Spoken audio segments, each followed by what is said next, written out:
जय हिंद दोस्तों, आप देख रहे हैं न्यूज एक्सप्लेनर। चलिए जानते हैं दिन भर की मुख्य खबरें। वोमेन्स एशिया कप कप्तान हरमनप्रीत कौर ने अपने नाम किया बड़ा T20 का रिकॉर्ड, इस खिलाड़ी को भी पीछे छोड़ा। जी हां दोस्तों, भारतीय महिला टीम की कप्तान हरमनप्रीत कौर ने न्यूजीलैंड की ऑलराउंडर सूजी बेट्स को पछाड़कर खेल के इतिहास में सबसे अधिक T20 खेलने वाली कैप्टन महिला खिलाड़ी बन गई। 33 वर्षीय ने शनिवार को बांग्लादेश के सिलहट अंतर्राष्ट्रीय क्रिकेट स्टेडियम में श्रीलंका के खिलाफ एशिया कप के फाइनल में अपना 137वां T20 इंटरनेशनल मैच खेला। सूजी बेट्स ने अब तक 136वां T20 इंटरनेशनल खेला है। कप्तान हरमनप्रीत कौर ने सूजी बेट्स को भी पीछे छोड़ दिया। यह हम भारतीयों के लिए बहुत गर्व की बात है। चलिए दोस्तों, आगे बढ़ते हैं बड़ी खबर की तरफ। 75 डिजिटल बैंकिंग यूनिट राष्ट्र को समर्पित, पीएम मोदी ने कहा नए भारत का हो रहा है उदय। जी हां दोस्तों, बैंकिंग सुविधाओं को देश के अंतिम व्यक्ति तक पहुंचाने के उद्देश्य से आज प्रधानमंत्री नरेंद्र मोदी ने वीडियो कॉन्फ्रेंसिंग के जरिए 75 डिजिटल बैंकिंग यूनिट्स को लॉन्च किया है। इस वित्त के बजट भाषण में देश की वित्त मंत्री निर्मला सीतारमण ने आजादी के 75 वर्ष पूरे होने के उपलक्ष्य में देश के 75 जिलों में 75 डिजिटल बैंकिंग यूनिट स्थापित करने की घोषणा भी की। क्या बात है सर, क्या बात है सर, क्या बात, ये बात है। चलिए दोस्तों, आगे बढ़ते हैं बड़ी खबर की तरफ। सीबीआई ने दिल्ली के डिप्टी सीएम को किया तलब, मनीष सिसोदिया बोले सत्यमेव जयते। जी हां दोस्तों, Delhi excise scam case CBI ने दिल्ली के डिप्टी सीएम मनीष सिसोदिया को दिल्ली आबाकारी घोटाले मामले में तलब किया। उन्हें सोमवार को सुबह 11 बजे बुलाया गया। वहीं इस समन पर सिसोदिया ने ट्वीट कर सरकार पर निशाना साधते हुए कहा, कौन है ये लोग, कहां से आते हैं? चलिए दोस्तों, आगे बढ़ते हैं बड़ी खबर की तरफ।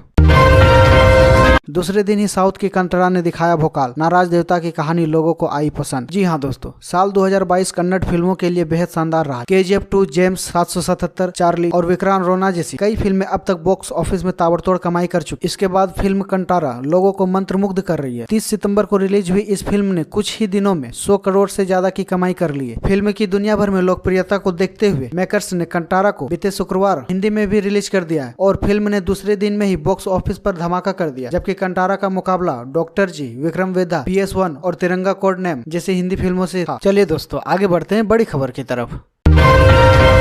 नए हैंडसेट की डिमांड से मोबाइल कंपनियों के बिजनेस में आएगा बूम। जी हां दोस्तों, देश में 5G दूरसंचार सेवाओं की विधिवत शुरुआत की तैयारी जोरों से चल रही है। देश की प्रमुख दूरसंचार कंपनियों ने शुरुआत के लिए चुनिंदा शहरों के नाम घोषित कर दिए हैं। इस महीने के अंत तक देश की 2 सबसे बड़ी दूरसंचार कंपनियों ने रिलायंस जियो और एयरटेल की 5G सेवाएं आधिकारिक रूप से शुरू हो जाएगी। लेकिन क्या आपको मालूम है कि 5G सेवाओं का आनंद लेने के लिए हर 10 में से 9 उपभोक्ताओं को नया स्मार्टफोन खरीदना होगा? अरे कहना क्या चाहते हो? चलिए दोस्तों, आगे बढ़ते हैं बड़ी खबर की तरफ। कांग्रेस की भारत जोड़ो यात्रा में बड़ा हादसा, 4 कार्यकर्ताओं को लगा करंट, अस्पताल में भर्ती। जी हां दोस्तों, कर्नाटक के बेल्लारी से एक बड़ी खबर आ रही है। जानकारी के अनुसार रविवार को कांग्रेस की भारत जोड़ो यात्रा में शामिल 4 कार्यकर्ताओं को लगा करंट। इसके बाद इन्हें अस्पताल में भर्ती कराया गया। बताया जा रहा है कि एक कार्यकर्ता कांग्रेस के झंडे में लोहे की छड़ लगाए हुए था, जिससे यह हादसा हो गया। उसके साथ साथ 3 अन्य लोगों को भी करंट लगा। वाह क्या सीन है, वाह क्या सीन है। चलिए दोस्तों, आगे बढ़ते हैं बड़ी खबर की तरफ।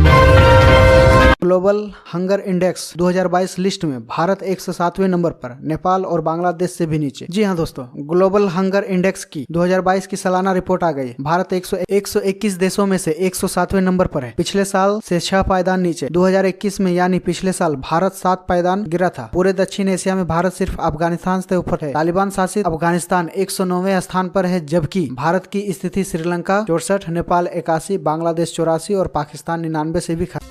हाँ, ये कर लो पहले खराब। चलिए दोस्तों, आगे बढ़ते हैं बड़ी खबर की तरफ।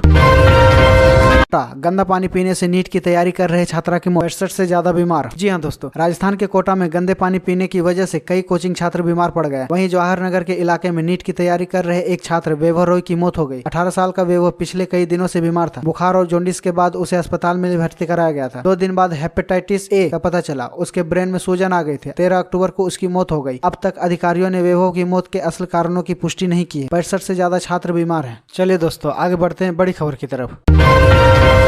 यूपी में 2 साल से फरार IPS अधिकारी ने कोर्ट के सामने सरेंडर किया, हत्या का आरोप है। जी हां दोस्तों, पिछले 2 साल से फरार चल रहे उत्तर प्रदेश के एक IPS अधिकारी मनीलाल पाटीदार ने सरेंडर कर दिया है। IPS मनीलाल महोबा में एक खनन व्यापारी की मौत के मामले में आरोपी है। महोबा के SP रहते हुए मनीलाल पाटीदार फरार हो गए। उन पर 1 लाख रुपए का इनाम भी घोषित था। 15 अक्टूबर को पाटीदार ने लखनऊ की एंटी करप्शन कोर्ट में सरेंडर किया, जिसके बाद कोर्ट ने उन्हें 14 दिन की न्यायिक हिरासत में भेज दिया। Sorry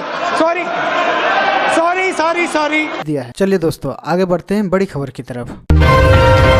corona virus update. देश में लगातार तीसरे दिन घटे कोरोना के केस। बीते 24 घंटे में मिले 2401 नए मामले। जी हां दोस्तों, केंद्रीय स्वास्थ्य मंत्रालय द्वारा जारी किए गए आंकड़े के अनुसार देश में बीते 24 घंटे में कोरोना के 2401 नए केस मिले। एक दिन पहले के मुकाबले देश में आज कमी दर्ज की गई है। यह भारत सरकार के लिए राहत की खबर है।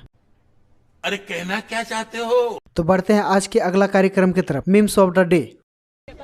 मौसम तो ऐसा लग रहा है दिल गार्डन गार्डन हो रहा है। बहुत मजा आ रहा है यहाँ पे, क्या लबे सीरी सा लग रहा है दिल गार्डन गार्डन। तो दोस्तों इसी के साथ आज दिन भर की मुख्य खबरें और कार्यक्रम यहीं पे फिनिश होता है। जय हिंद, वंदे मातरम। दोस्तों कमेंट में आप हमें जरूर बताएं कि हमारा वीडियो आपको कैसा लगा, और साथ में ही आप हमारे चैनल में अगर नए हैं तो चैनल को सब्सक्राइब कर दे और बेल आइकॉन दबा दे सबसे पहले अपडेट पाने के लिए।